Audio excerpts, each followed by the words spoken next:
Hi all. इस video में हम एक नया चैप्टर स्टार्ट करेंगे जो कि है डेटा हैंडलिंग। ओके।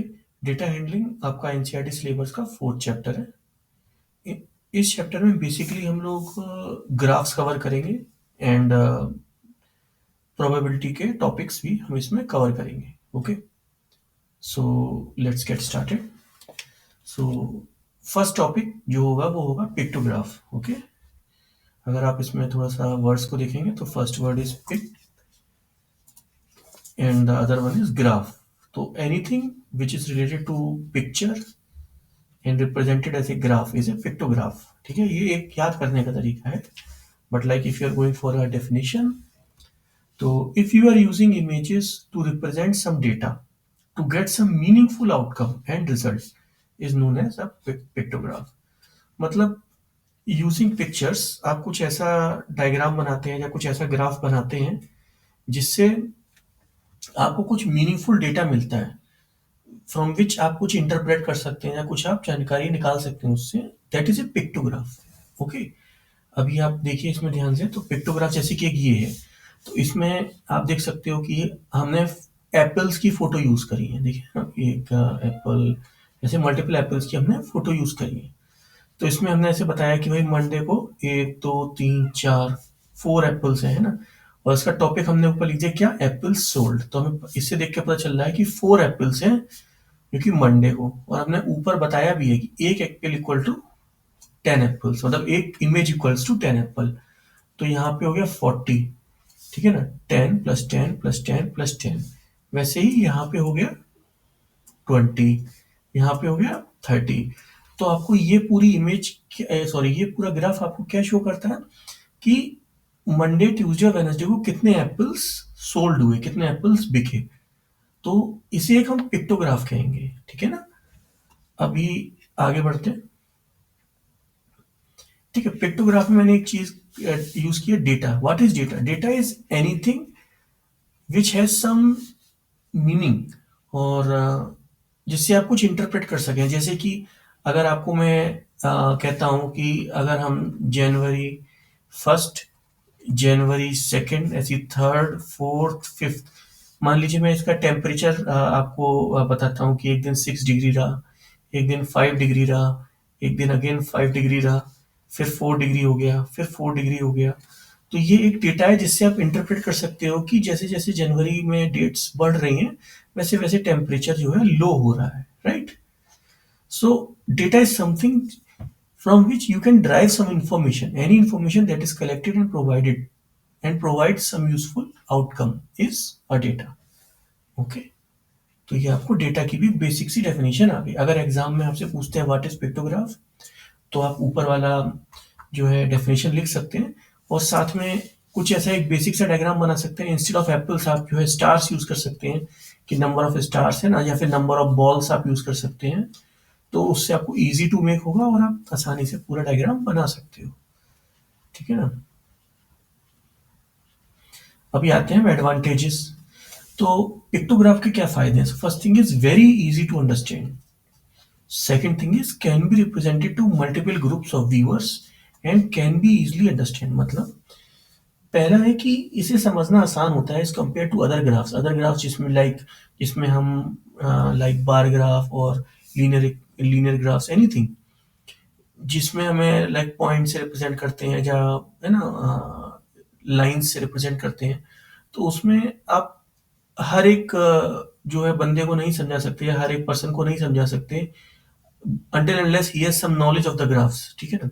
पर इस केस में जैसे कि अब ये वाला ग्राफ है जो कि ऊपर भी हमने बनाया था, इस केस में आप इजिली किसी को भी समझा सकते हो. इवन वो लोग जिन्हें ग्राफ्स के बारे में कोई आइडिया नहीं, आप उन्हें बता सकते हो आसानी से कि ठीक है भाई, अगर आप एक एप्पल को 10 एप्पल मान के चलो तो मंडे में इतने एप्पल बिके, ट्यूसडे को इतने एप्पल बिके और वेडनेसडे को इतने एप्पल बिके. तो उसको भी समझ में आ जाएगा कि अच्छा हाँ ठीक है, मुझे ये ग्राफ इजीली समझ में आ रहा है. तो वही चीज़ है, इजी टू अंडरस्टैंड. और second thing, multiple group of viewers को आप ये चीज़ समझा सकते हो. तो जब भी आप कोई चीज़ रिप्रेजेंट करना चाहते हो, तो अगर आपके ऑडियंस या अगर आप जिनको समझा रहे हो उसमें मान लीजिए कुछ ऐसे लोग भी हैं जिन्हें ग्राफ के बारे में कोई आइडिया नहीं, मे बी बच्चे या फिर कुछ ऐसे लोग जो भी मे बी मैथमेटिक्स के बैकग्राउंड से ना हो, सो इन दैट केस आप उन्हें इजीली पिक्टोग्राफ से पूरी डिटेल समझा सकते हो कि आप क्या कहना चाहते हो, या आप कोई पर्टिकुलर डेटा को कैसे रिप्रेजेंट करना चाहते हो, आप यूज कर सकते हो पिक्टोग्राफ वेरी इजीली। ठीक है, अभी जैसे ये ऊपर वाला डायग्राम है, इसी सेम डायग्राम को मैंने देखिए एक छोटी सी लीनियर इक्वेशन टाइप में रिप्रेजेंट किया लाइंस के थ्रू, 1 लाइन एंड 2 लाइन। तो अगर जिसे ग्राफ के बारे में आइडिया, वो तो बता देगा कि ठीक है मंडे को 40 एप्पल्स बिके, ट्यूसडे को जो है आई थिंक 20 एप्पल्स बिके, और वेनसडे को 30 एप्पल्स बिके। ओके, बट जिसे आइडिया नहीं है इस चीज का, उसे हो सकता है थोड़ा कंफ्यूजन लगे, या आपको थोड़ा एक्स्ट्रा समझाना पड़ जाए उसको।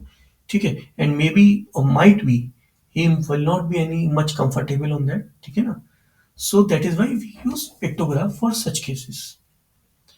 तो मैंने पिक्टोग्राफ के लिए एक से रिलेटेड मल्टीपल क्वेश्चंस डिजाइन किए हैं, so let's resolve it one by one. ठीक है ना, तो बिलो पहला क्वेश्चन है, below pictograph shows number of cars purchased in year 2024, please answer below mention questions on graph.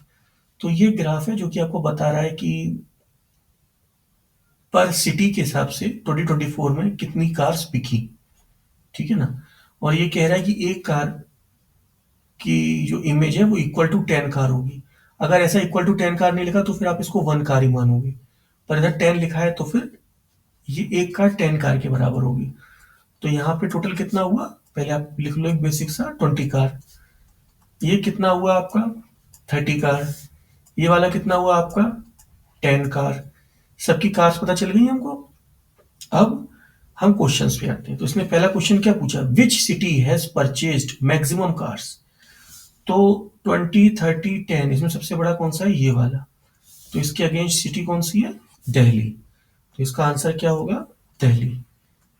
ठीक है, इसके क्वेश्चन आंसर बेसिक सी होते हैं, but just be little alert while resolving this questions, तो आपको काफी हेल्प मिलेगी। ठीक है, अभी अगला क्वेश्चन क्या है, which city has lowest number of cars. कौन सी सिटी ने सबसे कम कार्स खरीदी।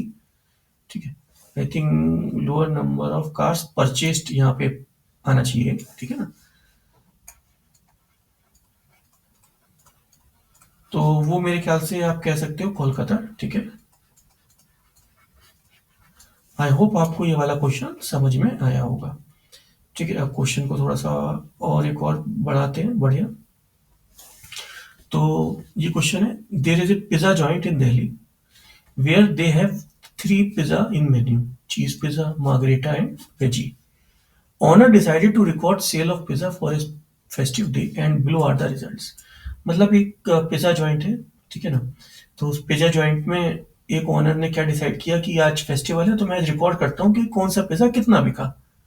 ठीक है, तो वो मेनली सिर्फ 3 पिज्जा बेचता था, कौन कौन से, चीज, मार्गरेटा एंड वेजी। तो भाई ये रिकॉर्ड का उसका डेटा आया, जिसमें कि एक पिज्जा का मतलब होता है 5 पिज्जा। तो अभी देखिए, चीज पिज्जा 5 + 5 + 5 15 पिज्जा। ये कितना हुआ आपका 10 पिज्जा। यार कितना हुआ आपका 20 पिज्जा। ठीक है, अब देखते हैं क्वेश्चन क्या है, total number of sales of pizza. तो वो पूछ रहे हैं कि भाई टोटल कितने पिज्जा बिके। तो टोटल कितने होंगे 25, 45, राइट। सारे पिज्जा ऐड कर दिए हमने। Which pizza is more bought by customer, कौन सा पिज्जा कस्टमर ने ज्यादा खरीदा या ज्यादा पसंद आया उसको, तो वेजी है ना।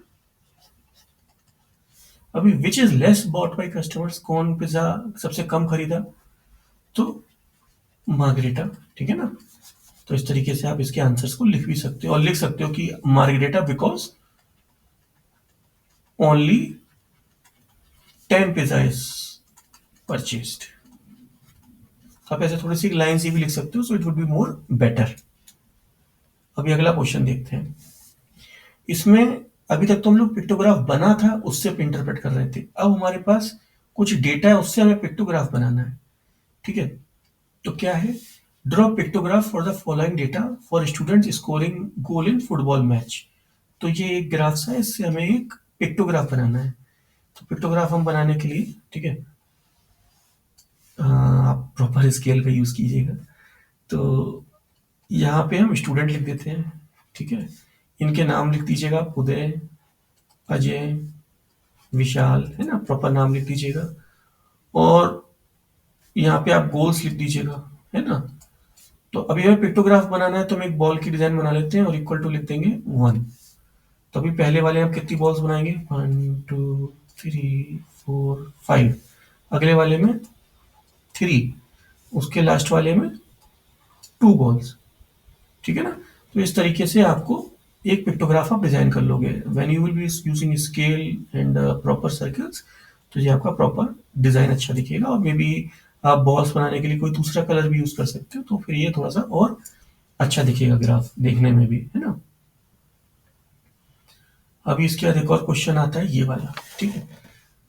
A student decides to plan, school decides to plan a tour for a group of 10 students। 10 students के लिए एक स्कूल एक टूर प्लान करता है, ठीक है।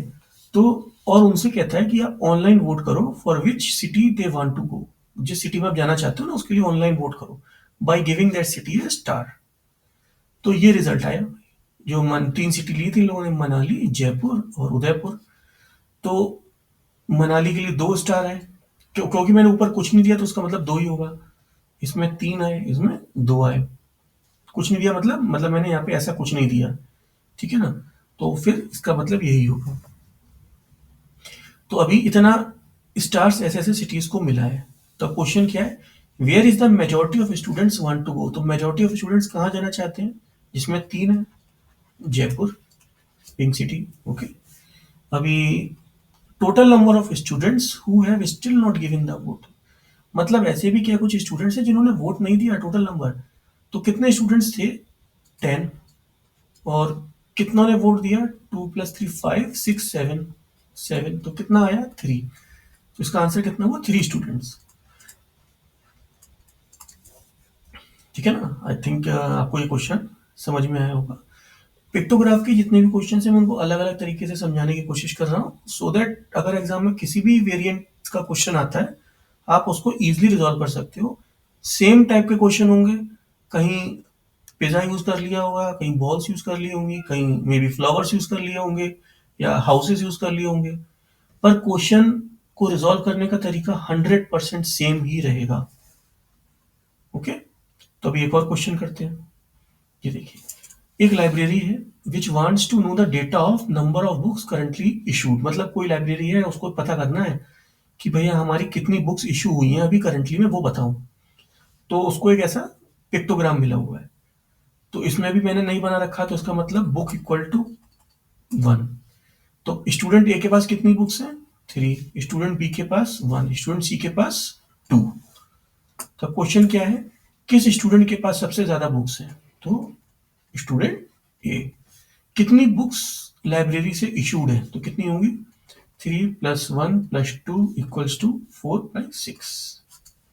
टोटल 6 बुक्स इशूड है, ओके। तो आई होप ये वाला भी क्वेश्चन आप लोगों को समझ में आया होगा। Thank you. अगर आपको मेरा चैनल पसंद आया हो तो प्लीज़ सपोर्ट मी, मेरे चैनल को लाइक एंड सब्सक्राइब कीजिए। Thank you.